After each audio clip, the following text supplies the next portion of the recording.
네, 오늘 진행할 세션은 레디스에 대한 세션이고요. 레디스에서 레디스 기본적인 특징이라든가 이런 부분들을 먼저 설명을 드리고, 두 번째 세션에서는 레디스 가지고 실제 어떤 어플리케이션을 개발하거나 데이터를 설계할 때 어떻게 하면 되는가에 관한 얘기들을 좀 해볼까 합니다. 그래서 자료는 두 가지를 준비했고요. 하나는 저쪽 슬라이드 쇼에 이미 올라가 있는 자료이고요. 하나는 제가 급하게 급조를 하느라 지금 제가 직접 만든 자료가 또 하나 있습니다. 그래서 일단 첫 번째 세상부터 시작하도록 하겠습니다. 네, 더 앞서요. 이런 내용.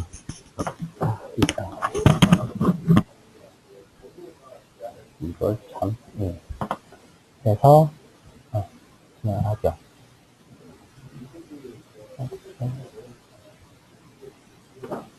네, 슬라이드는 잘 보이시나요?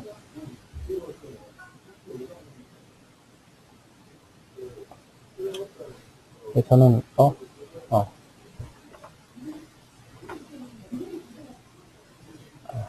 네. 저는 이런 사람이고요.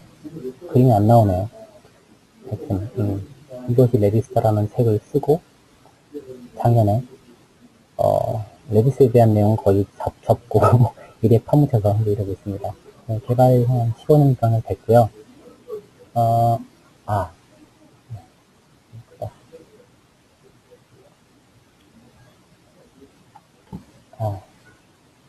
아, 이거 실은 이게 채팅이 아니라 질문을 올리셔야 되는데 다른 분들이 다 여기 있다고 메시지를 올리셔서 일단 그건 읽어드린 거고요.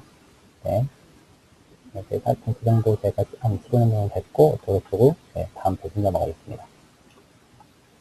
거의 진짜 나왔네요. 네.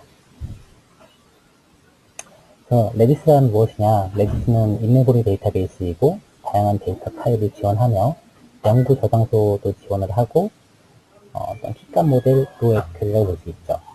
그래서 이거 한마디로 정의를 하면 레디스는 다양한 데이터 타입을 지원하는 킥감 모델 IMDB다 라고 정의할 수 있겠네요. 근데 어차피 IMDB라는 것 자체의 정의 자체가 좀 뭐랄까요, 좀 애매모호한 부분이 있어서 일단 뭐 그것까지 파고 들어가면 길어지긴 하겠구나. 시간이 길어지니까 일단 여기까지만. 그래서 어찌됐건 이것은 이 발표에서는 IMDB라고 놓겠습니다. 그래서 다음에 설명드릴 것은 IMDB의 특징인데요. 이게 디스크 기반 저장소와 메모리 기반 저장소의 차이점이 되겠죠. 디스크 기반 저장소는 기본적으로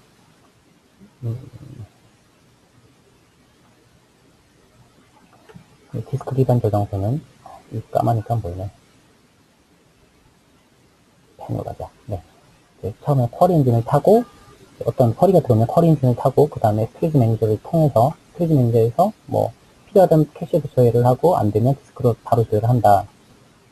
결국 중간에 이 디스크라는 부분이 껴있기 때문에 이 디스크가 그러니까 메모리에 올라있지 않은 데이터를 디스크에서 끌어오기 때문에 디스크 기반 저장소는 속도가 느리다는 단점이 있죠. 그 대신에 메모리 기반 저장소는 쿼리 엔진과 바로 메모리에 액세스를 하기 때문에 속도가 빠르겠고요. 다른 디스크 기반 저장소 장점이라고 하면 데이터 내구성이 있을 건데요. 이 두 가지가 가장 큰 차이가 되겠죠. 속도와 내구성. 어느 것을 내가 포커스를 줄 거냐에 따라서 어떤 저장소를 선택할지가 결정이 되니까요. 가끔씩 듣는 질문이긴 한데, 레디스에 뭐 책을 썼어요라고 하면 한 번씩 이렇게 얘기를 하시는 질문이, 레디스가 메모리에다 데이터를 저장하니까 캐시 서버라고 해야 되지 않느냐라고 말씀하시는 간혹 계시긴 하는데, 결국은 레디스는 캐시 서버가 아닌 저장소라고 볼 수, 이거는 견해의 차이겠지만, 이건 제 개인적인 견해로는 레디스는 캐시 서버가 아닌 저장소라고 볼 수 있습니다. 그리고 또한 캐시 서버를 활용하기 위해서 저장소 기능, 그러니까 스냅샷 기능이나 또는 레이아웃 기능을 오프를 하면 되겠죠. 그러면 다음으로 설치 가능한 운영체제들을 설명을 드리면 리눅스, 맥, 그 다음에 윈도우즈. 그래서 웬만한 개발 서버를 쓸 수 있는 장비는 모두 설치할 수 있다고 보셔도 돼요. 단 조건은 윈도우즈 같은 경우는 현재 여기가 어디죠? 레디스 IO에서 공식적으로 지원하는 설치 패키지가 존재하지 않고요. MS에서 직접 MS 오픈테크라는 뭐라고 해야 되죠? MS 오픈테크에서 레디스 마스터 쪽 소스를 가져다가 윈도우에서 빌드를 할 수 있도록 따로 코드를 준비하고 있습니다. 윈도우에서도 진짜 설치가 가능하고요. 현재 마이그레이션 된 버전이 6.8로 알고 있습니다. 이 해당 URL은 이 아래쪽에 GitHub에 가시면 MS 오픈텍스트에 들어가셔서 소스 코드를 받아볼 수 있습니다. 바이너리를 받으시면 빌드가 되어 있는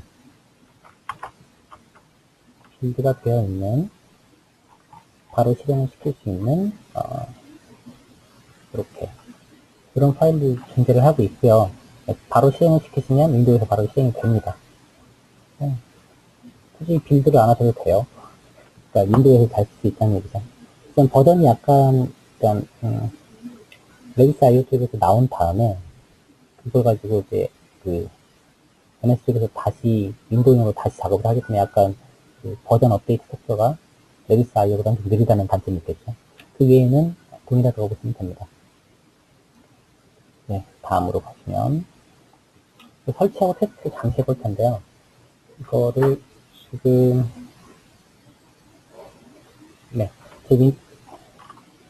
잠시만요. 자, 제 로컬 PC에 슬라이드를 잠시 내리고요. 제 로컬 PC에 CentOS라는 설치를 해줬습니다. 그래서 이제 보통 잘 개발하는 작업은 여기서 진행을 하고요. 그러면 여기서 아까 있는 요 내용들 그대로 한번 실행을 시켜보세요. 작으니까 큐죠. 이렇게 하는 거. 큐죠. 네. 이렇게. 자, 보시면, 레디스 IO에서 직접 소스 코드 타르볼 파일을 다운을 받고요. 그리고, 살짝 시간이 걸리네.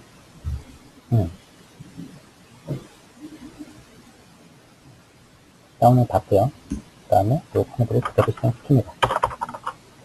타를 풀고, 그 다음에, 그냥,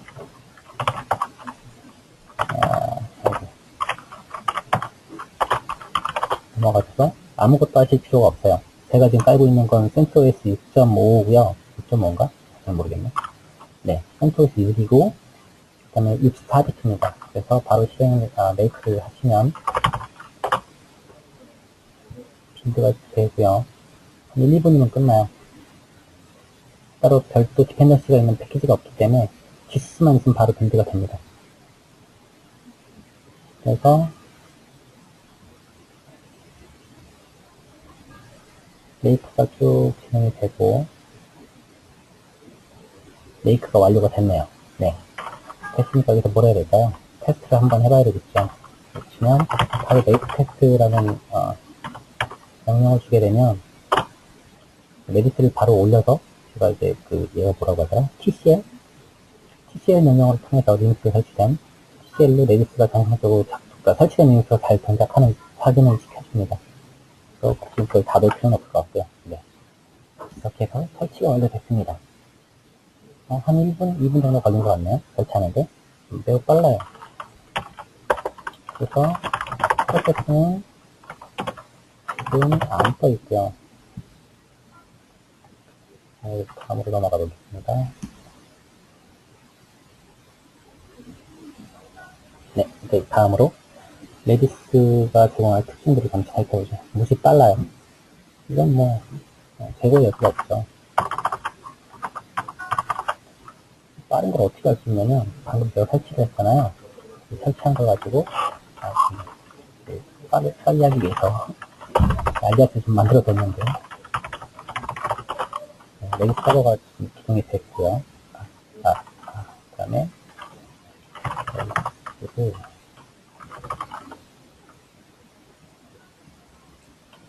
쓰였다.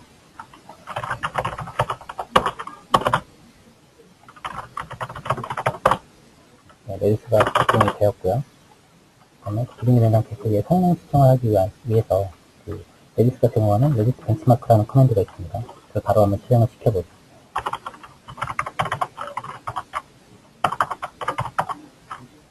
이걸 그냥 실행을 시키시면 너무 빨리 넘어가서 성능을 제대로 볼 수가 없고요. 여기 이제 CSV라는 명령을 주시면 최종 결과물들, 여기는 초당 얼마의 그 성능이 나온다는 요 정보들만 따로 보여주기도 하거든요. 네. 얘는 지금 초당 한 99,000건, 한 10만 건의 그 처리를 할 수 있네요. 제 하드웨어에서는요. 지금 보시다시피 이쪽 문서에서는 뭐 3만 건, 4만 건 이렇게 되어 있는데요. 1초에 처리할 수 있는 커맨드의 개수가, 얘는 CentOS 2.4에서 64비트 장비에, 이건 제 노트북이었고요. 옛날에 작업을 하던 노트북에서 성능 테스트를 때리니까 이렇게 나왔습니다. 근데 요거는 그 사이즈가 요 뒤에는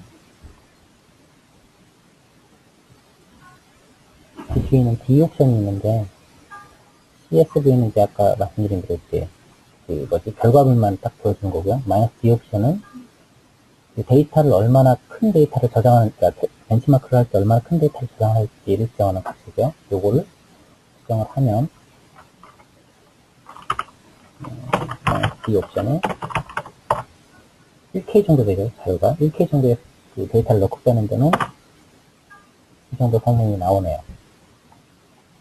그러면 조금 더 올라갔네요. 1000건, 초당 1000건 정도? 그죠? 좀 더 올려볼까요? 사이즈를 8. 거의 유사하네요.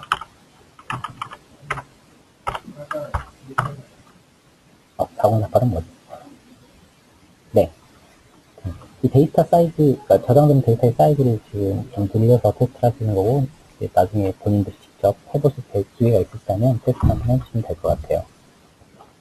네. 그 다음 특징으로 레디스가 지원하는 그 가장 큰 특징인데, 이것 때문에 가장 많이 그 맨크래시랑 많이 비교를 하시죠. 익스파이어라는 건데요. 익스파이어는 그러니까 지정된 시간 또는 특정 시간에 데이터를 없애버려라 라는 명령이 되죠. 그래서 지정된 시간 후에 만료를 시킨다는 이 명령이 익스파이어가 있고, 내가 원하는 시간, 이 원하는 시간에 만료를 시켜라라는 익스파이어 at이라는 명령이 있습니다. 가끔 보면 이 명령은 조금 이제 초단인데요. 초에 3일 뒤에 만료를 시켜라라는 얘기죠. 이거는 유닉스 타임스탬프인데, 유닉스 타임스탬프 값으로 지정을 하면 유닉스 타임스탬프에 해당하는 그 시간에 그 데이터, 이 T에 저장된 T와 같이 데이터가 날아가는 거죠. 사라지게 됩니다. 2014년 10월 1일이네요, 이 값은. 요거를 살짝 다른 걸 찾아보자면, 구글에서 유닉스 타임스탬프 검색을 하시면 첫 줄에 뭐라 하던데 까먹었다. 네. 그런,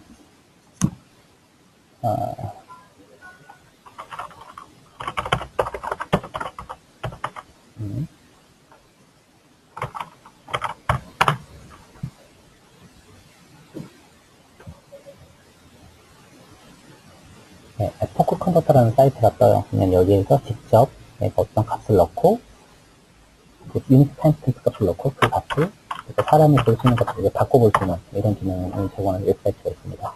여기 이 값이 들어오면 2014년 9월 3일이네요. 지금 시간이요. 그래서 여기서 하나 바꿔보자. 이렇게 하면 2016년도고요. 이렇게 직접 유닉스 타임스탬프와 사람 볼수 있는 값을 네.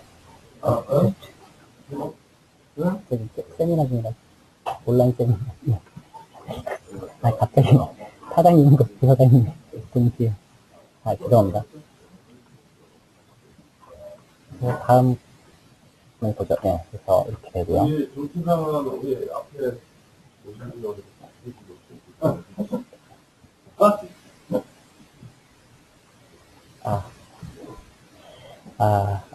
네. 어, 어, 어,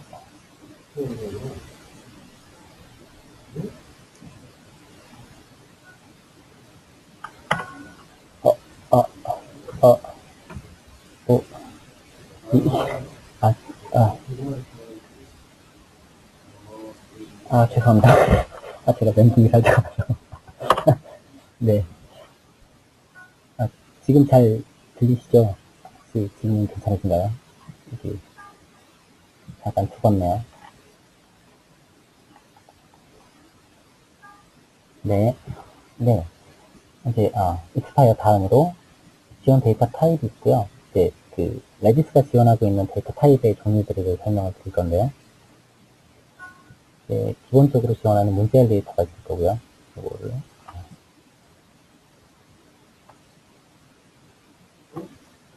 네, 문제열 데이터에는 보통 키와 값을 저장할 수 있는데요. 뭐 이런 식으로 저장할 수 있는 거죠. 유저 번호 1번에 카트 정보를 저장해라 라는 이제 룰이고요. 고생하셨죠. 네, 네, 그렇죠.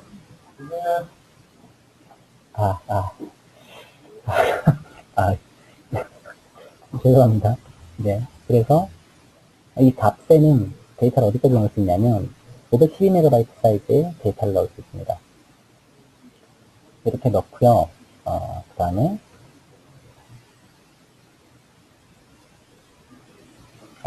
그 정도인가요? 지금 그래요. 제 목소리를 탓해야 될까요? 마이크를 탓해야 될까요? 아마 둘 다일 것 같긴 한데 제 목소리가 좀 이렇게 딱 떨어지는 목소리가 아니라서. 네, 그래서 문자열 데이터에는 문자열까지 했죠. 문자열 데이터에는 키 데이터 그리고 값 데이터를 넣을 수 있는데 키도 마찬가지고 값도 마찬가지고 값 데이터에 최대 넣을 수 있는 데이터의 사이즈는 512MB예요. 다음으로 이제 해시 데이터가 있는데 해시 데이터는 이렇게 생겼어요. 딱 보면 그냥 자바에서 지원하는 맵 데이터보다 동일하고요. 키가 되는 키와 필드, 값으로 구성되어 있는데 키는 레디스에서 데이터를 액세스하기는 가장 큰 인덱스 정보이기 때문에 이 키가 있고 키 정보 안에 해시 데이터를 저장하는 구조인 거죠. 이 상태에서 새로운 필드와 값을 추가를 하게 되면 말은 새롭지만 실은 이 듀러빌리티가 중복이 되죠. 넣게 되면 이렇게 바뀝니다. 이렇게 31에서 이걸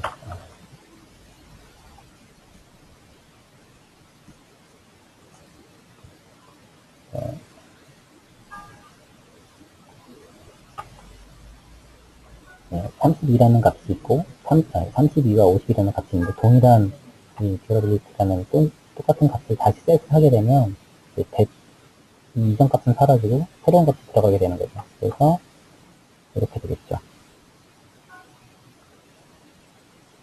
네, 다음으로 리스트 데이터가 있습니다. 리스트 데이터는 이것도 마찬가지로 기본 쪽 컴퓨터 사이언스에서 말하는 리스트 데이터형과 동일하고요. 근데 얘는 약간 다르게 양방향으로 입력과 출력을 할 수 있어요. 무슨 말이냐면, 이건 일단 여기 먼저 설명을 드릴게요. 이 리스트라는 객체에다가, 리스트라는 이 데이터형에다가 데이터 하나를 추가를 하게 되면, 새로운 값을 추가를 하면, 최종 모양은 이렇게 되는 거죠. 그런데 이 데이터를 추가하는 방향 자체가 방향성이 있다라는 거예요. 이쪽으로도 추가를 할 수 있고, 이쪽으로도 추가를 할 수가 있어요. 이렇게 되겠죠. 네. 추가를 하는 방향에 따라서 데이터의 순서가 바뀔 수 있다는 거는 주의하셔야 되죠. 리스트 데이터도 레디스에서 지원하고 있습니다. 다음으로는 셋 데이터인데요. 셋 데이터는 우리가 익히 알고 있는 중복으로 사용하지 않는 어떤 데이터셋을 말하는 거고요. 그 데이터에는 데이터가 이렇게 5건이 들어가 있고, 새로운 데이터를 추가했을 때, 그 C로 시작하는 클래스가 새로 등록이 되죠. 그러면 이렇게 C로 시작하는 클래스가 등록이 되었고요. 만약에 여기다가 동일한 값을 또 입력을 하게 되면 얘는 입력이 되지 않아요. 결국 이제 동일한 액션이 한번 인서트 액션이 한번 일어나더라도 데이터가 바뀌지 않는다는 얘기죠. 이미 존재하는 값이기 때문에. 그 다음 데이터형으로는 정렬된 셋이라는 게 있는데, 이제 영어로는 소티드 셋이죠. 소티드 셋은 어떻게 볼 수 있냐면, 마치 구조 자체는 해시 데이터와 동일한데, 해시 데이터에서 가중치 값을 가지고 있어요. 이 가중치 값에 따라서 자동으로 정렬이 되는 거죠. 쉽게 말하면 인서트가 되는 순간에 이미 정렬이 된다는 거예요. 거꾸로 조회하는 순간에 되는 게 아니라, 네, 이 상태에서 하나의 값을 추가하게 되면, 네, C로 시작하는 크리스를 가중치 220을 줘서 추가를 하게 되면 어디에 들어갈까요? 여기에 들어가겠죠? 요 사이에. 프랭크와 마틴 사이에 아마 들어갈 겁니다. 그래서 이렇게 들어오게 되는 거죠. 이 조건 자체가 아까 말씀드린 가중치 값 때문에 그래요. 정렬된 셋 데이터, 소프트 셋에서 지원하는 가중치 값 때문에 이 순위가 자동으로 바뀌는 거고요. 그래서 만약에 제가 크리스라는 값의 가중치를 90으로 낮춘다 라고 하면 이 데이터가 이쪽으로 들어가겠죠.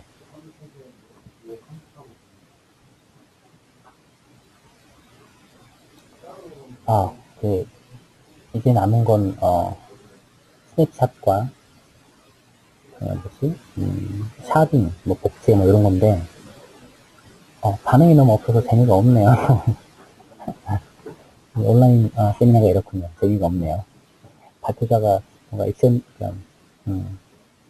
청취자의 뭔가 액션이 있어야 뭔가 재미가 있을 텐데, 네. 바로 가죠. 지금 시간이, 예상보다 살짝 넘어갔네요. 조금 빨리 진행할게요. 그 다음 세션을 같이 진행을 해야 돼서.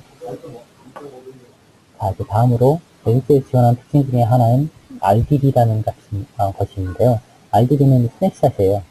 메모리 자체의 그 정보를 그대로 떠다가 디스크에 있는 파일로 쓰는 거죠. 이게 매우 좋기도 하고 매우 나쁘기도 해요. 근데 나쁜 이유는 뭐냐면 이 RDB 덤프를 내리는 순간 레지스가 속도가 조금 떨어져요. 떨어지고 실제 메모리상에도 살짝 문제가 발생할 때도 있고, 메모리상의 문제는 뭐냐면 나중에 보면 이제 운영 세상에 지원하는 건데 그 포크라는 명령을 쓰거든요. 포크라는 건 프로세스를 동일하게 복사를 해서 이렇게 띄우는 거예요. 프로세스는 뭐뭐로 이루어져 있냐, 메모리와 결국 메모리죠. 프로세스는 그 메모리를 그대로 복사를 뜨는 건데, 포크가 한번 발생을 하게 되면 예를 들어서 이 레지스 데이터가 2기가를 사용을 하고 있었고 2기가의 데이터를 포크를 뜨게 되면 똑같이 2기가를 또 할당을 하려고 운영체제가 시도를 하겠죠. 근데 이 상태에서 운영체제 가용 메모리가 1기가밖에 없었다라고 하면 어떻게 될까요? 바로 디스크 수압이 일어나겠죠. 메모리 내에서만 처리한다면 빠를 텐데 디스크 수압이 일어나기 때문에 실제로 여기서 포크가 되는 순간에 필요한 2기가의 메모리라는 건 실제로 내가 사용할 메모리는 아니에요. 읽기만 하면 쓰거나 이런 메모리가 아니기 때문에 굳이 2기가를 다 포크를 뜰 필요가 없는데 쓰게 되는 거죠. 그래서 이제 스냅샷에서 이 문제가 있고, 이 문제를 살짝 해결을 하기 위해서 나온 게 뭐냐면 커널 2.6인가? 커널 버전은 모르겠는데 하여튼 커널 버전에 따라서 오버컴 메모리라는 설정이 있습니다. 이것은 뭐냐면 운영실에서 포크를 뜰 때 내가 포크를 뜰 때는 메모리 메모리 요만큼을 똑같이 떠서 다 넘기는 게 아니라 여기 있는 메모리 어드레스 정보만 카피를 뜨는 거예요. 그래서 실제 여기 데이터는 4기가라고 하더라도 4기가를 통으로 다 떠야 되지만 오버커밍 메모리를 1로 주게 되면 여기는 메모리 테이블 정보, 이게 뭐라고 하죠? 용어를 까먹었네. 메모리 매핑 정보인가? 멤테이블이던가? 하여튼 그 정보만 따로 복사를 해요. 그래서 그 메모리 블럭 정보만을 복사를 하기 때문에 좀 더 효율적으로 메모리를 사용할 수 있다는 거죠. 실제로 이걸 써보면 메모리가 2기가 데이터를 가지고 있을 때 포크를 뜨면 2기가 다 생기는, 프로세스상에서는 2기가 다 보이는데 실제로 가용 메모리를 2기를 다 쓰는 게 아니고요. 메모리 테이블 사이즈만 쓰고 있습니다. 요거는 저도 직접 커널까지 내려가 보지 않아서 실제로 2기가 다 쓰는지 안 쓰는지 확인을 해보지 못했어요. 네. 커널에서 그렇게 한답니다. 이걸 눈으로 확인하실 수 있는 방법은 직접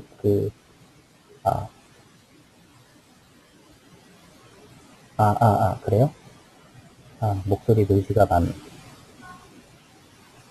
마이크.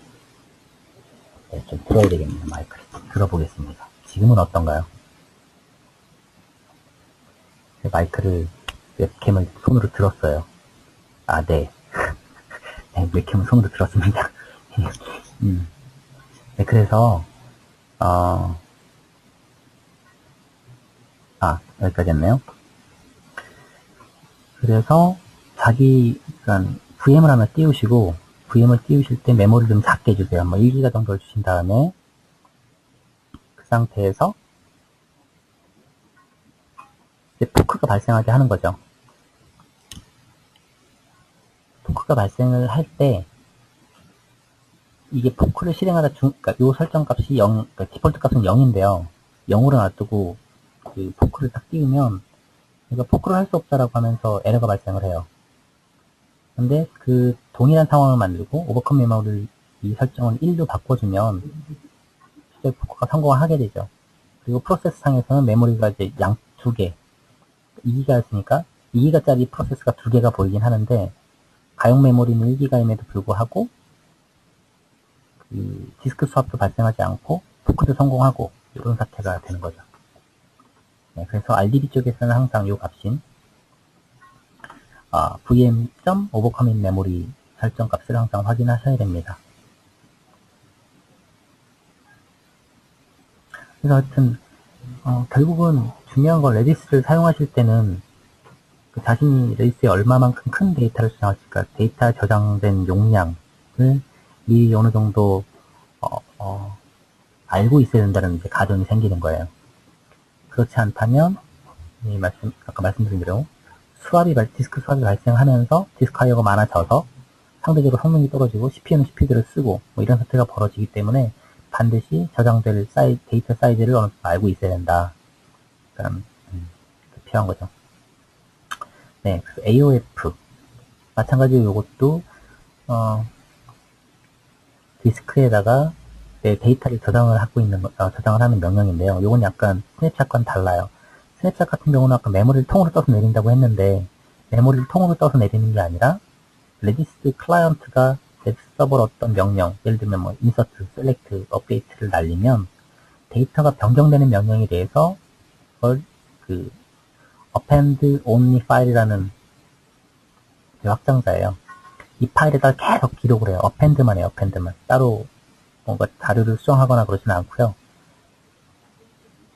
이렇게 처리를 합니다. 그래서 레디스 인스턴스가 죽었다가 다시 살아날 때 어떻게 데이터를 이전과 동일하게 매칭을 시키느냐, 이 AOF에 저장된 그 명령어들을 다시 그대로 실행을 시켜서 데이터의 정확성을 보장하는 거죠. 자, AOF를 쓸 때는 마찬가지로 이런 걸 확인하셔야 돼요. AOF는 마냥 늘어나는 파일이기 때문에 그러니까 계속 증가를 하게 되죠. 그러니까 디스크 프리 영역이 있어야 AOF가 정상으로 동작을 할 수 있고요. 만약 아마존 같은 데서 서비스를 하실 때는 SD 디스크나 다른 디스크가 원격 디스크가 아니라 로컬 디스크에다가 AOF를 저장을 하셔야 성능에 문제를 겪지 않으십니다. 또 레디스를 시작할 때 이 AOF를 썼을 때는 RDB보다 느리게 올라와요. 아까 말씀드렸다시피 모든 명령어를 다시 다 똑같이 실행을 시켜서 그 데이터 정확성을 보장하기 때문에, 그래서 속도가 느립니다. 네, 다음으로요. 복제에 관한 얘기인데요. 복제는 요건 이제 싱글 슬레이브, 마스터 슬레이브, 레지스가 지원하는 복제 메커니즘은 마스터 슬레이브 메커니즘이에요. 현재는 2.8까지 스테이블 버전이 나와 있는데, 이 스테이블 버전에서 지원하는 2.8에서는 마스터 슬레이브 구조의 복제를 지원하고요. 3.0에서는 저희가 직접, 그러니까 사용자가 직접 클러스터링을 설정하지 않아도 알아서 클러스터를 설정할 수 있다는 레디스 클러스터가 지원이 된다고 합니다. 하지만 아직 제가 거기까지 열어보지 않았네요. 네. 제가 이 문서를 작성할 때는 레디스 버전 2.6이었고요. 현재는 2.8이 스테이블입니다. 그래서 얘도 메커니즘은 동일해요. 클라이언트에서 어떤 명령을 날려주면 setKey1에다가 테스트 밸류라는 값을 넣으라고 마스터에다가 데이터를 날리면 마스터가 그 데이터를 받아서 데이터 커맨드를 받아서 자기 로컬에 기록을 하고요. 실제 그 데이터 변경을 일으키고 리플리케이션이 되는 그 슬레이브 노드에다가 그 명령을 동일하게 전달을 합니다. 그래서 복제가 이루어지는 메커니즘이고요. 이걸 어떻게 보면 거의 그 MySQL의 빈로그와 거의 유사하다고 보실 수 있겠죠. 그래서 이게 단점이 이제 발생하는데 아까 말씀드린 단점이 아니군요. 복제에서 멀티 슬레이브를 걸 수가 있는데요. 멀티 슬레이브는 동일하게 마스터 노드는 하나가 있고요. 마스터 노드에서 데이터 쓰기가 발생을 하면 그 다음에 아까 말씀드린 똑같은 명령어를 옆에 다른 노드들한테 그대로 보내는 거죠. 똑같이 노드 1, 2, 3번 이쪽 노드에다 보내고 요 받은 노드가 데이터가 반영이 되면 이쪽 노드에서 읽기를 수행하는 거죠. 실제로 이 마스터 슬레이브 구조라는 것 자체가 라이트와 리드의 비율 자체 때문에 그 마스터 슬레이브 클러스터 구조를 쓰긴 하는데요. 이 상태에서는 결국은 슬레이브 노드에서 읽기가 발생을 해야 요 아키텍처 구조가 자신들이 쓰고 있는 뭐랄까 예를 들어보죠. 읽기가 1이고 쓰기가 1이고 읽기가 9예요. 예를 들면 보통 이제 댓글 게시판들이 보통 이렇죠. 그러니까 게시판을 사용하는 무언가 글을 발생시키는 사람은 한 명인데 읽는 사람이 많아요. 그런 경우는 마스터 슬레이브보다 적당하죠. 왜냐하면 쓰는 사람보다 읽는 사람도 많으니까 읽는 것을 분산을 시키잖아요. 그래서 이렇게 멀티플 슬레이브를 사용해서 이런 식의 그 데이터 복제를 시도를 해서 읽기 처리를 분산을 시킵니다. 여기서는 단점이 하나가 있죠. 뭐냐면 세 군데로 나가요. 결국 마스터 노드에 세 군데로 데이터가 나가기 때문에 마스터 노드에 그 네트워크 트래픽 또는 뭐 안에 버퍼라든가 이런 데이터를 많이 쓰게 되겠죠. 마스터 노드에서. 결국은 마스터 노드에 버든이 집중이 돼서 마스터 노드 성능이 떨어지게 되겠죠.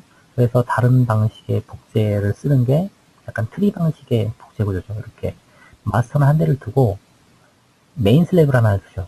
첫 번째 리플리케이션 한번 뜬 다음에 첫 번째 리플리케이션을 뜬 서버에서 다시 자기 하위 노드로 데이터를 복제를 시켜주는 거예요. 이런 구조를 가져가면 마스터는 복제를 위한 그 노드를 하나만 관리를 하면 되기 때문에 마스터 노드의 버든이 좀 더 줄어들 수 있다는 거죠. 이런 그 트리 타입의 멀티플 슬레이브 복제를 사용합니다.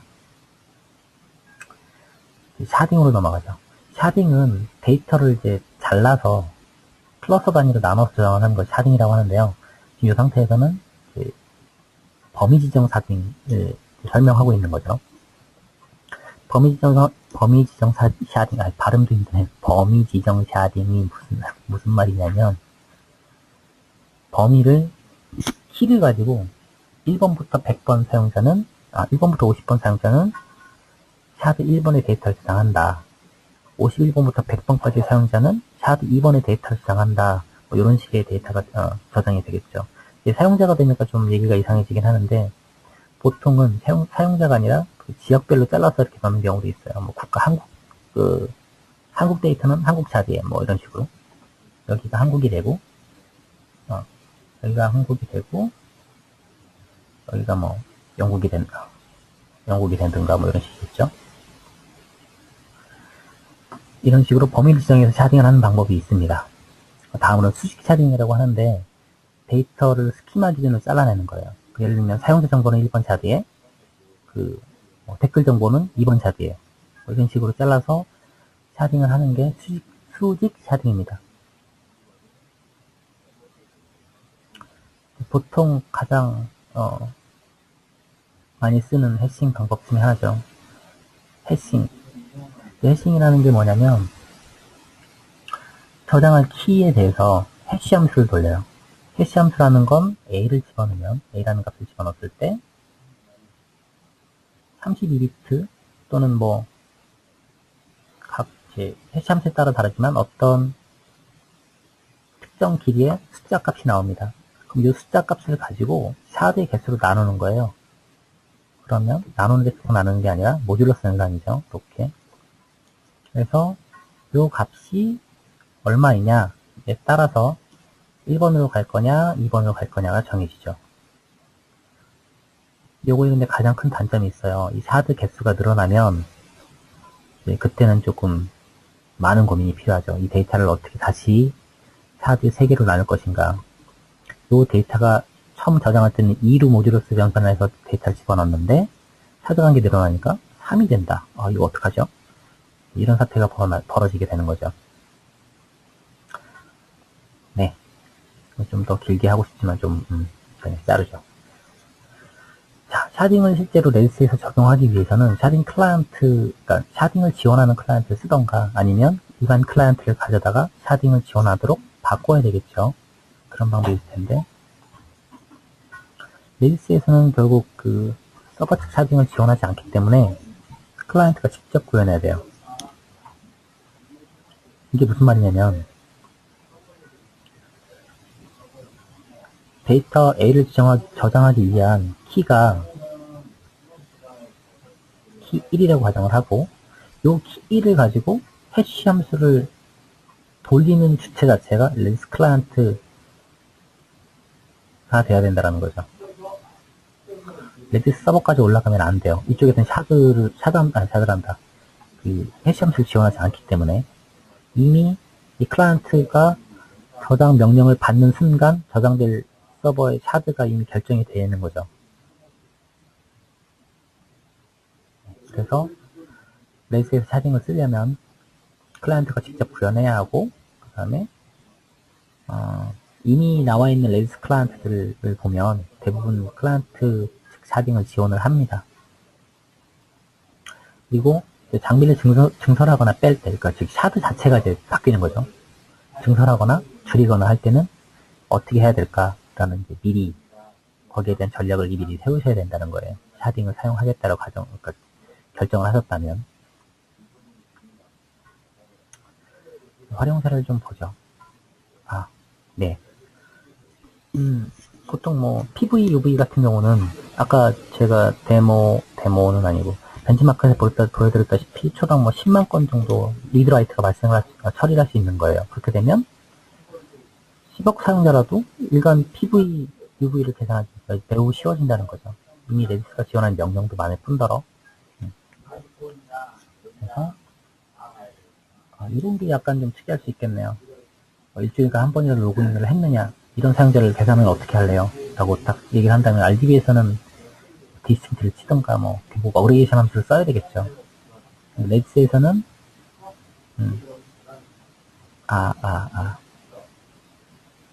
빅셋이라는 데이터형을 써서 데이터형의 명령을 써서 처리할 수 있는 방법이 있어요. 그건 나중에 지금 시간으로는 살짝 모자라니 안 되겠네. 일단 넘어가시죠. 네, 그래서 이제 가장 많이 쓰는 건 이제 실시간 인기 게시물 구하기. 요건 아까 어떻게 쓰냐면 레디스 데이터 구조 중에 아까 소티셋에다가 가중치 값을 계속 증가를 시켜주는 걸 클릭을 한번 하자마자 가중치 값을 올려주면 올리는 순간 레디스가 이미 그 데이터의 순위를 가지고 있기 때문에 그거 가지고 실시간 인기 게시물이라든가 댓글 쓰기 중 인기 게시물이라든가 이런 값을 금방 구현할 수 있다는 거죠. 마찬가지 이것도 둘 다 전부 다 정렬된 데이터셋을 쓰는 예제네요. 네, 여기까지 해서 첫 번째 세션이 완료되었습니다. 네, 잘 들으셨나요? 어, 벌써 1시간이 거의 다 지났네요. 레코딩 한 지가. 네, 이제 두 번째 세션으로 넘어가죠. 아, 실은 이 준비를 엄청 많이 했는데, 아까 지금 막 데이터 아까 그림에서 데이터 보여드리면서, 제 로컬에다가 커맨드도 미리 만들어 놓고, 바로 이렇게 돼요 라고 보여드리려고 만들어 놓기도 했는데, 은근 시간이 많이 걸리네요. 네. 그래서 다음 세션으로 가죠. 다음 세션은 요겁니다. 데이터를 어떻게 디자인할 것인가, 이런 얘기인데요. 요거는, 요 슬라이드가 잘 보이시려나?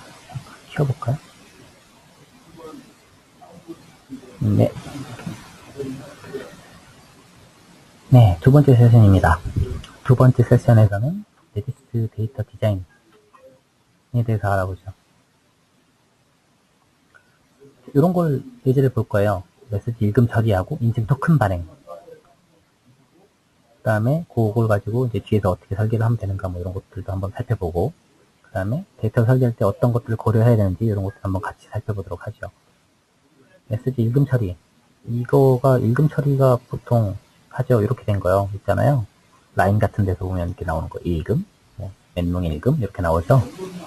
이렇게 생긴 것들을 실제로 레디스를 가지고 어떻게 구현할 거냐라는 이제 얘기를 한번 해볼 건데요. 여기에 대해서 먼저 요구사항이 있어야 되겠죠. 읽음 처리를 하기 위해서 요구사항, 그러니까 그 기획측이나 이런 데 날라온 요구사항들을 보면 메시지 창에서 메시지 읽음 메시지를 출력을 해야 되고, 몇 명의 사용자가 읽었는지도 봐야 되고, 등등등 이렇게 해서 요구사항이 이렇게 나왔어요. 자, 근데 여기서 하나가 잠시만요.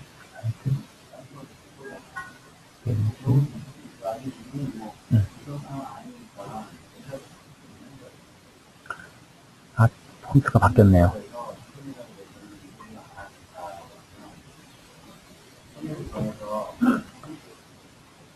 아, 네.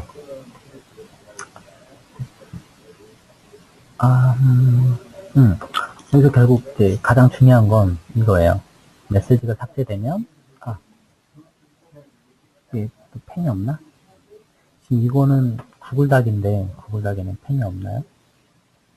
없나? 없죠? 여기는 없네요. 네, 그래서 가장 중요한 게 C예요, C. 메시지가 삭제되면 메시지 읽은 건수도 삭제된다. 라는 전제를 이제 달고 간 거죠. 요구사항은 이렇고요. 이제 요걸 가지고 논리적으로 한번 어떻게 조작을 해야 될지 보죠.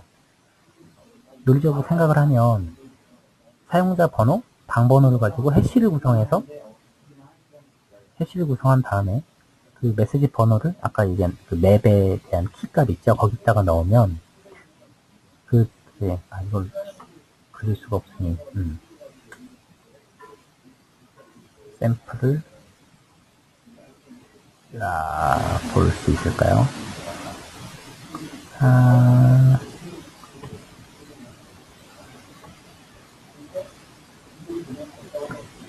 잠시만요.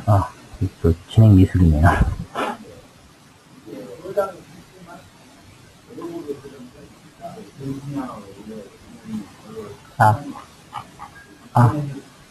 그냥 데이터가 없네요. 따로 데이터란다. 뒤에가 안 보이니까 일단 그냥 가시죠. 그래서 해시를 구성하고 그 메시지 읽음 건수를 해시의 데이터부에다 집어넣을 거예요. 이걸 어떻게 되냐면, 논리적으로 제가 설계했을 때는 요렇게 해시에다 데이터를 넣겠다라는 설계를 하고 이제 뒤로 지나갑니다. 이렇게 돼요. 이름은 뭐 메시지 읽음. 레디스의 데이터를 저장하기 위해서는 이제 레디스가 아닌 다른 노에스QL도 마찬가지지만 키를 설계하는 게 가장 중요해요. 키를 어떻게 설계하냐에 따라서 내가 어떤 데이터를 넣고 어떻게 줘야 할 거냐가 결정이 되기 때문에 이 데이터를 따로 관리를 하셔야 되죠. 이 키가 어떻게 구성되어 있는 키구나. 그래서 이 데이터를 보시고 이렇게 키 이름은 RCNT로 시작을 하고 콜론을 하나 넣죠. 그리고 여긴 유저 번호를 넣고 방번호를 넣죠. 그래서 그 데이터는 해시 데이터 구조를 가지고 데이터를 표현하겠다라게 되는 거고, 메시지 시퀀스를 앞쪽 필드 구에다 집어넣고 리드 카운트를 데이터 구에다 집어넣은 겁니다. 이렇게 물리적으로 설계를 했어요. 다음으로 넘어가면, 그 구현하기 위해서는 실제로 이제 저장을 할 때는 HINCR, 해시 데이터에 인크리스 하겠다. by 어떤 값으로? 요 1값으로 해서 HINCL by라는 명령을 써서 아까 저희가 설계한 이 데이터를 가지고 데이터를 저장을 하게 되죠. 요 예제를 들어보면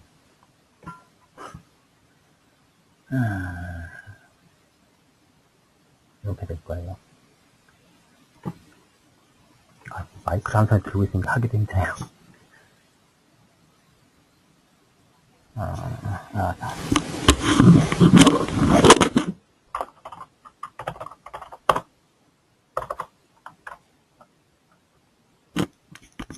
이렇게 됐죠.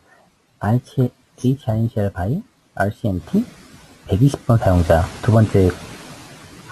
콜론 두 번째가 사용자 번호였죠. 사용자 번호 120번 사용자의 방번호 34984번이라는 방에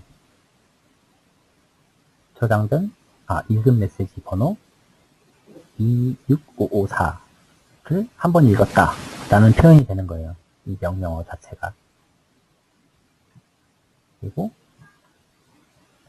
읽은 메시지 저장하는 명령이 이렇게 되는데, 결국은 요 한 줄의 명령을 가지고 우리가 원하는 그러니까 A라는 사용자가 어떤 메시지를 어떤 방에서 몇 번 읽었다라는 게 표현이 되는 거죠. 다음으로 해당 그 메시지를, 특정 메시지를 내가 몇 번 읽었냐 라는 걸 조회하기 위해서는 hget에서 해시 데이터에 있는 그 get으로 get 명령을 가지고 그 정보를 이런 식으로 조회를 해볼 수 있다는 거죠. 아까 저장한 정보랑 똑같이. 그래서 요거를, 그 단점은 뭐냐면 아까 말씀드렸다시피 RDB 같은 경우는 여러 개의 읽음 횟수를 조회하기 위해서 한 번의 쿼리로 딱 갔다 올 수 있잖아요. 그런데 얘는 한 번의 쿼리가 안 돼요. 예를 들면 5개의 메시지에 읽음 횟수를 조회하겠다 그러면 커맨드가 5번이 날아가야 되는 거죠. 그런데 5번을 한 번으로 줄여주는 명령이 hmget이죠. n이 멀티의 n이에요. 그래서 hget하고 키 이름, 그리고 요거는 필드명이죠. 필드 하나 읽었는데 mget을 치면 키 이름, 필드명 이렇게 달아서 같이 줄 수 있는 거예요. 한 번의 명령으로 여러 개를 가져올 수 있다. 그래서 이렇게 구현이 다 됐어요. 그런데 특정 방의 메시지 읽음을 한 번에 다 가져오겠다. 그것도 가능하죠. 레이스에서는 hgetall이라는 명령이 또 있거든요. 해시 데이터에 대한 명령 중에 하나인데, 해시에 저장된 데이터를 모두 다 한 번에 조회를 하겠다는 명령이에요. 그래서 읽음 처리가 결국 이 4가지 명령으로 다 처리가 된 거죠. 근데 이게 끝이 아니죠. 이렇게 끝났으면 재미없잖아요. 그래서 좀 이상하게 됐어요. 어떻게 됐냐면, 앱을 배포를 했는데 바이너리에 버그가 있어갖고 얘가 열 때마다 계속 API에 구출됩니다. 뭔 소리야 이게. 뒤로 가보죠. 카톡이 날라왔네요. 죄송합니다. 네. 그래서 메시지 방은 2명 있는데 읽음 횟수가 1256번이 된 거예요. 이게 뭐예요? 이거 이상하잖아요. 그래서 왜 이런 구조가 됐는지는 좀 이따 살펴보죠. 그래서 읽음 처리된 요구사항이 바뀌었어요. 어떻게 바뀌었냐면, 동일한 사용자가 API를 여러 번 호출하더라도 읽음 횟수는 딱 한 번만 증가해야 돼요. 이거 어떻게 할까요? 이게 결국은 데이터를 저장하는 게 중요한 게 아니라 이 상태에서 이제 조회하는 게 중요해진 거죠. 그러니까 쿼리에서는, 그러니까 이걸 RDB를 썼다라고 하면 쿼리를 바꿔서 처리를 하게 되겠죠. 아마도 데이터 설계를 잘했다면. 이런 걸 어떻게 찾아내냐고 가만히 생각을 하면, 레디스에서 지원하는 데이터 타입 중에 셋이라는 데이터가 있어요. 셋 데이터에다가 읽은 사용자의 사용자 번호를 넣는 거죠. 그렇게 되면 아까 이제 첫 번째 세션에서 말씀드렸다시피 동일한 데이터가 거기에 다시 저장이 되더라도 데이터는 하나밖에 존재를 하지 않아요. 셋이기 때문에. 그래서 데이터 구조를 바꿉니다. 방 번호랑 메시지 번호로 구성된 키를 가지고 셋을 만듭니다. 그리고 셋의 메시지를 읽은 사용자의 사용자 번호를 저장하는 거죠. 아까 말씀드린 셋은 중복을 허용하지 않기 때문에. 자, 셋 데이터에 보면 sCard 명령이라는 그 명령이 있어요. 이게 뭐냐면 셋 데이터에 저장된 데이터의 개수를 가져오는 명령이거든요. 이렇게 되면 한 메시지 번호에 대해서 몇 명이 읽었는지는 각각 사용자 번호를 가지고 카운팅을 해서 알 수 있다는 그런 개념인 거죠. 논리적으로 데이터 구조가 바뀐 거예요. 해시에서 셋으로. 자, 물리적으로 이제 다시 바뀌었습니다. 키네임이 유저 번호, 그리고 방 번호. 근데 아까는 앞쪽에서는 메시지 시퀀스가 여기 데이터부에 들어왔는데 이제는 키로 빠진 거예요. 바뀌었죠, 이렇게. 키 부분으로 들어와 버렸어요, 데이터가. 그 상태에서 이 물리적으로 설계는 내가 데이터 타입을 셋을 쓰겠다라고 이제 바뀌어버린 거죠. 그래서 그 안에 들어가는 정보는 읽은 사용자 번호다라는 걸 표현을 한 거고요. 구현을 이제 두 번째 버전을 구현을 하게 되죠. 회수 저장은 sadd 명령. 셋에다가 데이터를 add해라. 그 다음에 방번호, 사용자 번호, 방 번호, 그리고 메시지 시퀀스 번호. 그리고 데이터로는 읽은 사용자 번호를 넣게 되는 거죠. 이렇게 되면 한 사람이 한 메시지를 읽은 게 저장이 되는 거예요. 그 다음에 특정 메시지의 읽음 횟수를 조회하는 건 이거와 같이 메시지 시퀀스가 키 안에 들어있으니까 조회를 할 수 있겠죠. 근데 여러 메시지가 되면 이제 살짝 얘기가 달라져요.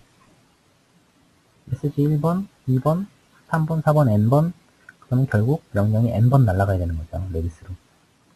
레디스가 아무리 빠르다고 하지만 동시에 만 개의 명령을 처리하게 되면 0.1초겠죠. 근데 만 개의 명령을 처리할 때 0.1초면 1초 안에 처리할 수 있는 커맨드는 몇 개죠? 만 개, 10만 개, 10명이죠. 1초에 10개밖에 처리가 안 되는 거죠. 이런 식의 데이터는 좀 이상한 거예요. 그래서 여기는 제한 조건을 하나 줘야 되겠죠. 읽을 때는 몇 개의 메시지, 그러니까 한 번에 읽을 수 있는 메시지 읽음 건수의 개수는 뭐 예를 들어 100개다. 이렇게 제한을 주는 방법이 있고요. 아니면 루아를 사용하는 방법이 있죠. 루아 스크립트를 사용해서 명령어를 구현을 할 수 있습니다. 하지만 똑같이 결국은 각각의 이 명령 자체가 레디스로 전달이 되어서 처리가 되어야 되기 때문에 이 명령 개수는 처리를 할 수가 없다. 그러니까 명령 개수를 줄이는 게 가장 큰 목적이 되어야 된다라는 거죠. 그래서 아까처럼 특정 방의 읽음 횟수를 조회를 하게 되는데 이건 또 아까 말씀드린 대로 만 개의 메시지가 한 방에 저장되어 있다라고 하면 얘기가 달라지고요. 이건 처리할 방법이 없어지는 거예요. 이렇게 되면.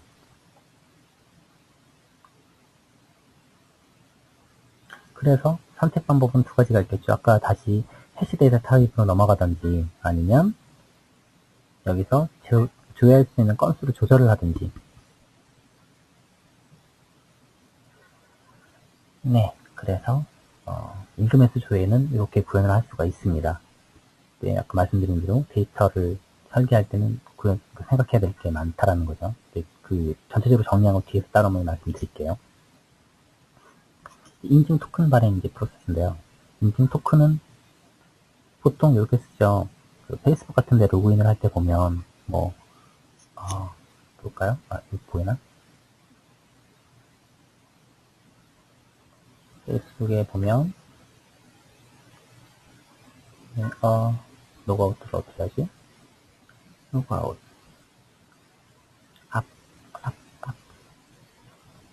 로그아웃이 안 돼요. 안 돼요. 로그인을 하는 위치에 보면, 로그인 상태 유지라는 체크박스가 있어요. 그런 걸 가지고 체크박스라고 로그인을 하게 되면, 로그인을 하고, 그 데이터를 계속 사용자의 아이디와 패스워드를 국회에다 저장할 수가 없잖아요. 그럴 때 쓸 수 있는 게 토큰이 되는 거죠. 인증 토큰이라는 거 국회 저장을 하고, 다음에 로그인을 할 필요가 있을 때 그 토큰을 사용해서 다시 그러니까 로그인을 한 것처럼 처리가 되는 거죠. 근데 그 토큰은 뭐 예를 들면 하루라든가 뭐 24시간, 뭐 3일 정도? 일주일? 이렇게 기간을 둬서 그 기간이 지나면 토큰이 사라지는 뭐 이런 걸 인증 토큰이라고 하는데요. 토큰 발행을 위해서 이제 요구사항이 이렇게 나왔어요. 만료가 가능한 토큰을 발행하고, 그 다음에 만료에는 발행 시간부터 3일. 그리고 새로운 토큰이 발행되면 이전 토큰은 만료 전까지는 계속 사용할 수 있다. 그리고 토큰은 부가적인 인증 정보를 가진다. 인증 정보라 하면 보통 뭐 이메일이라든가 닉네임, 그리고 토큰 발행 날짜 정도가 되겠죠. 이 정도를 가지고 있을 수 있다라는 게 요구사항이죠. 그래서 이걸 한번 구현을 해보죠. 아까 이제 중요한 키워드가 하나 튀어나왔어요. 만료라는 거. 만료라는 걸 레디스에서 기본적으로 expire라는 명령을 지원을 하기 때문에 expire 명령을 가지고 expire at 또는 expire하고 만료 시간을 지정을 할 수 있으니까 그걸 한번 사용을 해보죠.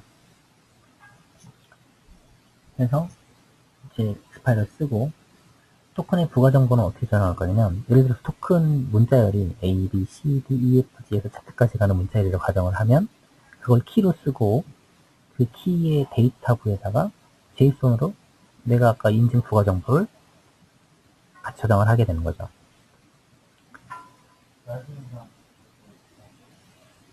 그리고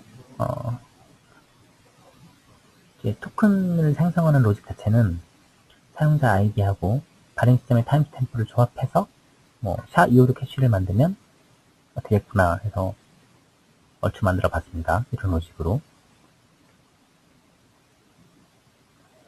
그래서 결국 이제 문자열 데이터를 가지고 토큰을 저장하기로 결정을 했어요. 구현을 합니다. 인증 토큰. 인증 토큰은 토큰이라는 이건 실은 앞에 제가 설명을 안 드렸는데 프리픽스예요.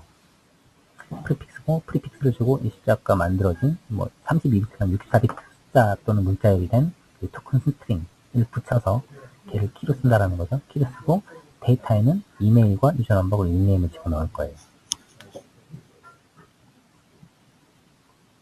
이것도 마찬가지로 구현은 되게 쉬워요.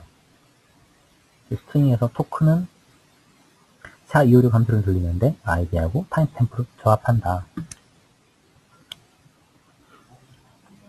그래서 set.ex 명령을 써갖고 얘는 이제 데이터를 저장할 때는 set 명령을 쓰고요. 그 다음 ex는 expire의 ex의 약자거든요. 그래서 set.ex 명령으로 토큰을 만들어낸 토큰 문자열 요거 하고 요게 요만큼이죠.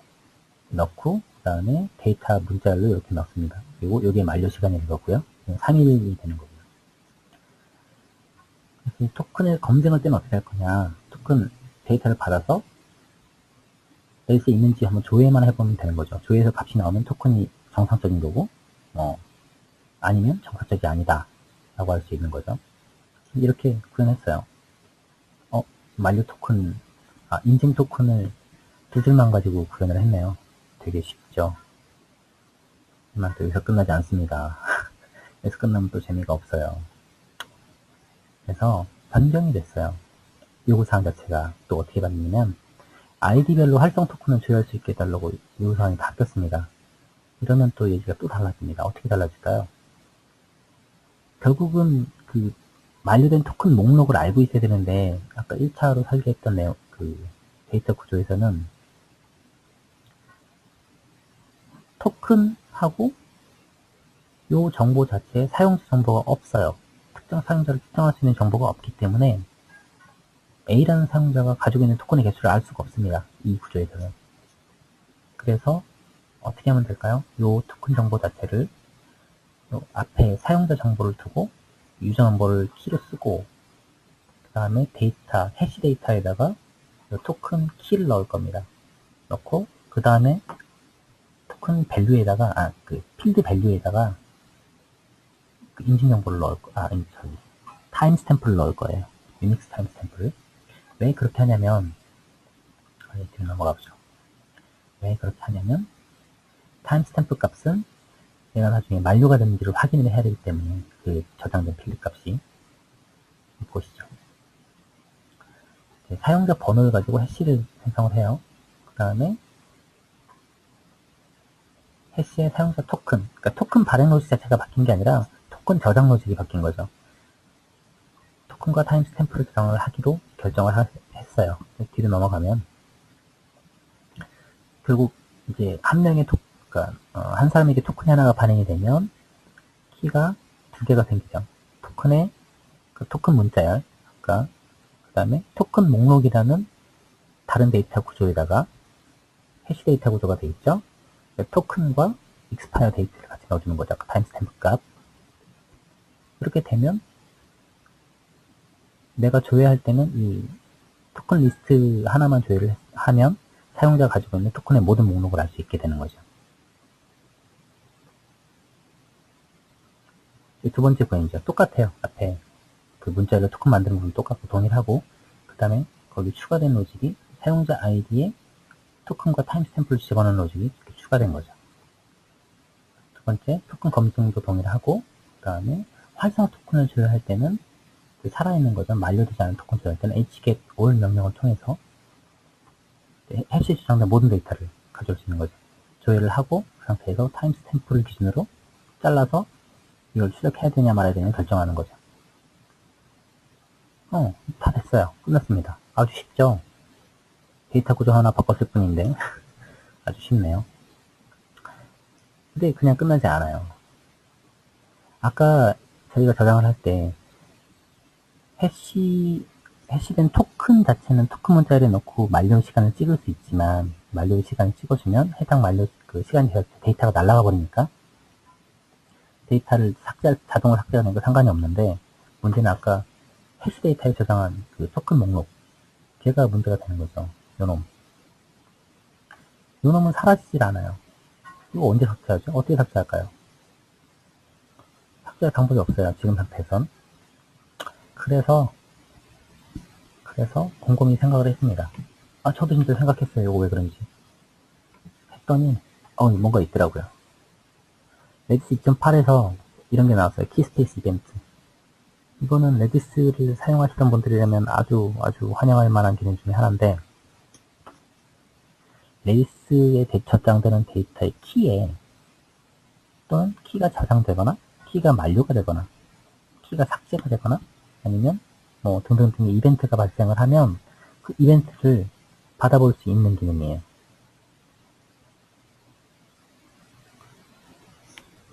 이걸 그 레디스 문서 쪽에 가면 레디스 키 스페이스 노티피케이션이라고 하는 이제 문서가 있고요. 얘는 그 변경 데이터를 뭘로 받냐면 레디스에서 지원하는 펍섭이라고 부르는 건데요. 퍼블리싱과 서브스크라이브의 약자거든요. 데이터가 변경됐다는 거 퍼블리싱을 하면 레디스가 서브스크라이브 명령을 통해서 그 변경된 데이터를 받아낼 수 있는 거죠. 이 조건을 통해서 아까 말씀드린 만료된 것도 알 수 있거든요. 특정 키가 만료되었다는 정보를 서브스크라이브를 받을 수 있기 때문에 이 처리를 하면 됩니다. 2.8에서는 레디스 2.8에서는 이렇게 config set 명령이라는 걸 직접 커맨드 라인에서 날릴 수 있어요. 이렇게 하면 레디스 인스턴스가 가지고 있는 설정값을 직접 실시간으로 바꿔줄 수 있는 거죠. 그래서 이 뒤에 옵션이 E하고 X가 있는데 요건 그 EX 예제 이런 게 아니라 요 K는 키 스페이스에 대한 이벤트를 갖겠다. 또는 이렇게 있는 E는 키에 대한 이벤트를 갖겠다. 이런 이제 설정 정보들이거든요. 좀 더 자세한 내용은 레디스.io 사이트에 가시면 정리가 잘 되어 있어요. 뭐 여하튼 그래서 이 데이터를 받기 위해서는 이제 subscribe라는 명령을 써야 되는데 이 앞에 P는 패턴의 약자고요. 패턴 subscribe라는 명령 써서 퍼블리싱된 키 중에 퍼블리싱된 데이터 중에 키 이벤트라는 값이 들어오고 키 이벤트 뒤에 아스타가 붙으면 이 아스타라는 거 요걸로 시작하는 문자라는 얘기죠. 그 데이터를 이제 제가 추려서 받을 수 있다는 얘기예요.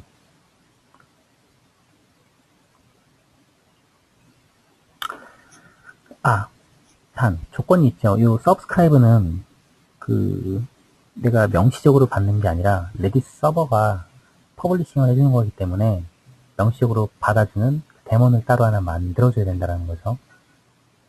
데몬이 있어야 이 subscribe 명령을 받을 수 있거든요. 그러니까 일반 이 설명은 좀 애매하긴 한데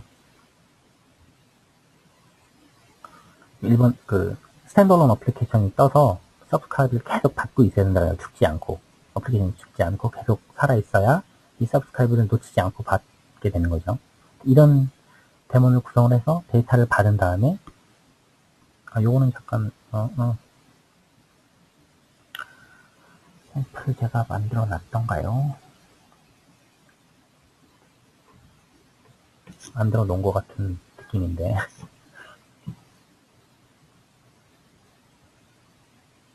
여기 있네요.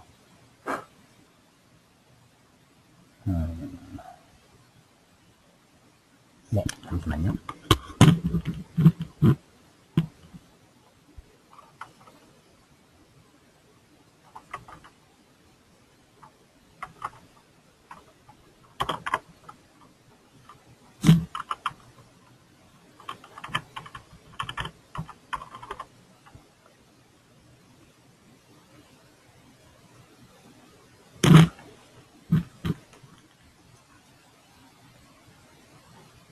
답변은 제가 좀 이따가 한꺼번에 드릴게요.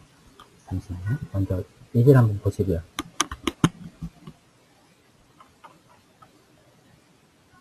자, 컴픽생 명령을 통해서 이제 KEX라는 옵션을 줬어요. 돌리면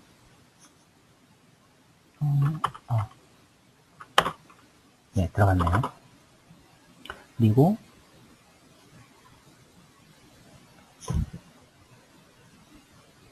이렇게 하나 더 해야 되는데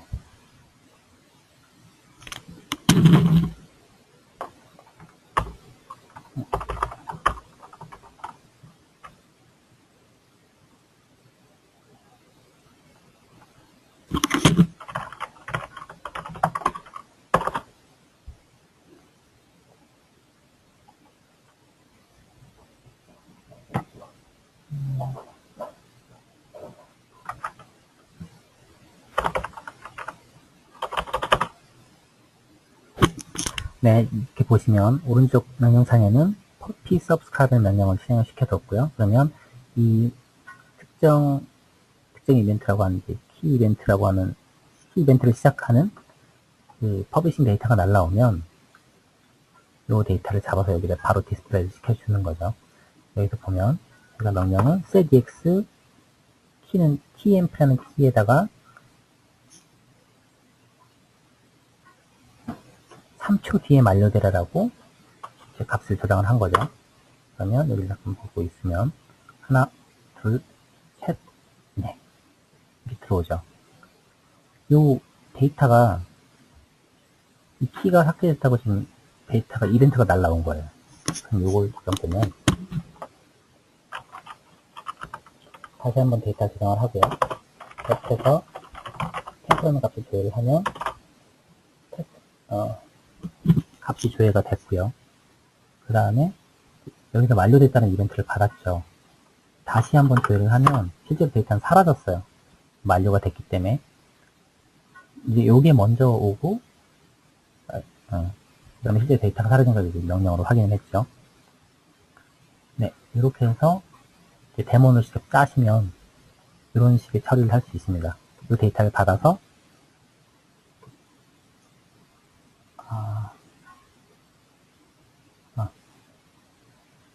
잠시만요. 하나 더 설명드릴게요. 여기 보면 TMP라는 게 이제 키 값인 거예요. 실제로 사라진 키. TMP라는 키가 사라졌다라고 이렇게 노티를 받은 거죠. 그러면 내 이 키를 가지고 아까 저장되어 있던, 해시에 저장되어 있던 그 데이터를 직접 내 명식으로 지울 수 있게 되는 거예요. 네, 그래서 레디스 키 스페이스 노티피케이션에 대해서 잠시 알아봤고요. 결론은 이렇게 처리를 하면 저희가 원하는 인증 토큰을 구현을 할 수 있다라는 거죠. 이제 인증 토큰을 구현할 수 있게 된 거죠. 그래서 인증 토큰 자체가 이제 구현이 끝났습니다. 제가 여태까지 구현에서 설명하면서 중간에 계속 요거는 이렇게 하시면 안 되고 요거는 생각하셔야 돼요 계속 말씀을 드린 자체가, 이게 이제 설계를 할 때는 항상 머릿속에 가지고 있어야 되는 생각이 몇 가지가 있는데, 항상 모든 데이터를 키에 저장할 수 있는지를 한번 생각해 보셔야 돼요. 모든 데이터라 하면 저희가 조회를 하기 위한 조건이 되는 데이터를 말하려 하는 거거든요. 예를 들면 A라는 사용자의 인증정보를 조회할 수 있느냐. 쉽게 말하면 RDB에서 인덱스를 구성하신다고 보면 돼요. 인덱스를 구성하는 것 자체가 레지스는 키를 설계하는 거랑 동일한 선상의 작업이라고 보시면 되죠. 그래서 결국 이제 키만 조회를 해서 모든 업무를 처리할 수 있도록 데이터를 구성을 해야 되고요. 그 다음에 가장 기본적으로 레디스가 지원하는 데이터 타입이 5개죠. set, sorted set, hash, list, string. 그 5개 데이터 구조 가지고 내 업무를 구현할 수 있는지, 그것도 먼저 한번 생각을 하셔야 돼요. 그 다음에 여러 개의 명령을 여러 번 호출하더라도 구현이 가능하다면 구현할 수 있는 거예요. 단, 조건은 그 명령 하나를 실행하는데 실행 시간이라고 이제 하는데, 이걸 뭐라고 하냐면, 또 까먹었네.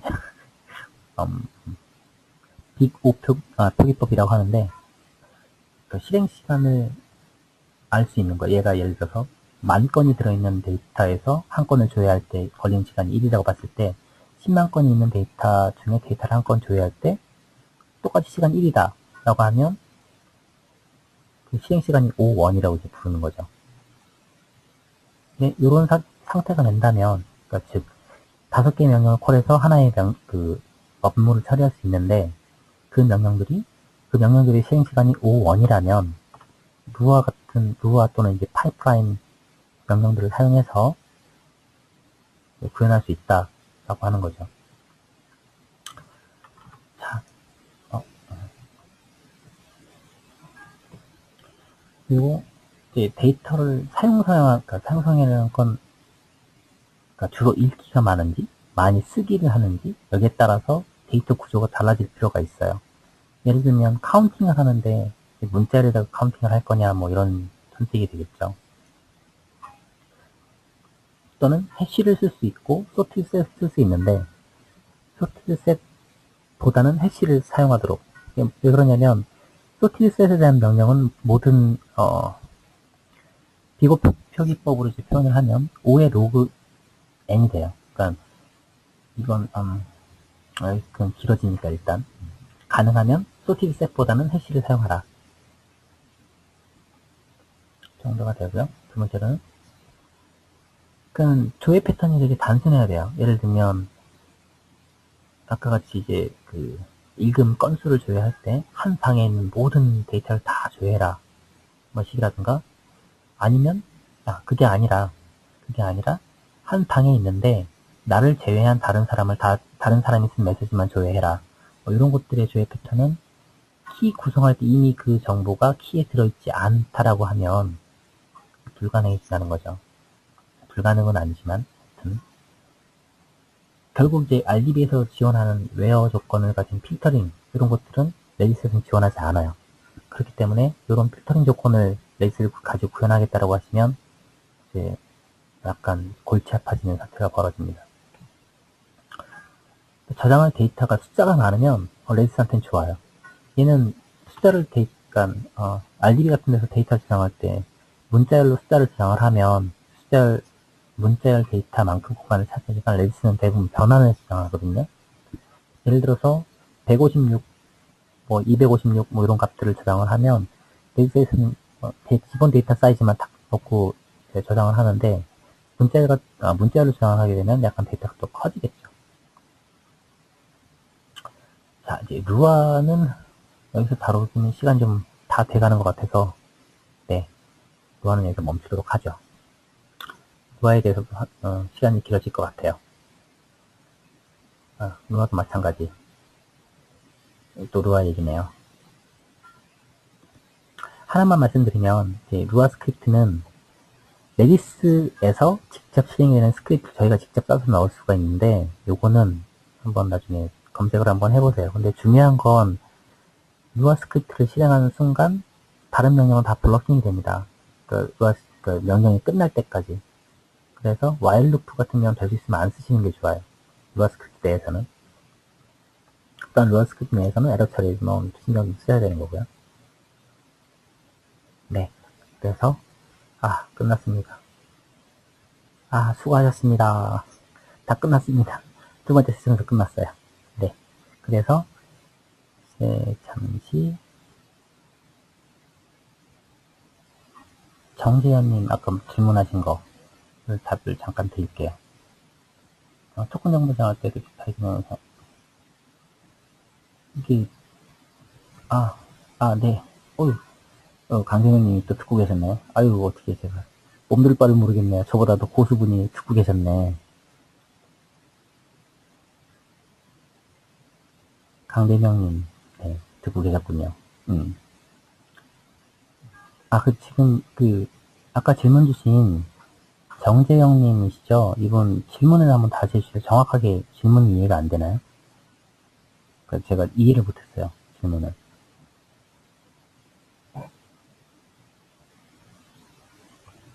레코딩은 종료를 하겠습니다.